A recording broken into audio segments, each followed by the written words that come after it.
Here we have the Smith Corona silent floating shift typewriter, about 1946, in its original case. Still locks into the case, so we'll take it out.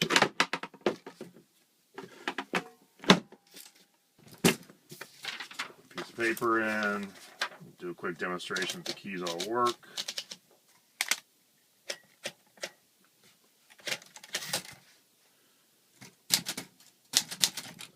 Quick brown box over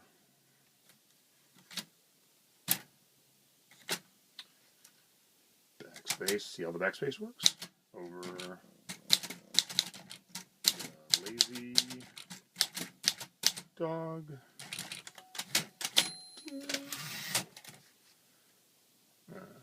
2, 3, 4, 5, 6, 7, 8, 9, 0, asterisk, or dash, comma, period, semicolon, cent sign, fraction, question mark. All works.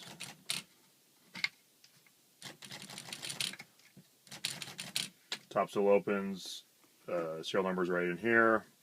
Everything works. It's probably going to need a little bit of a cleaning because it is from 1946. But a very cool old vintage piece. And there's our typed stuff.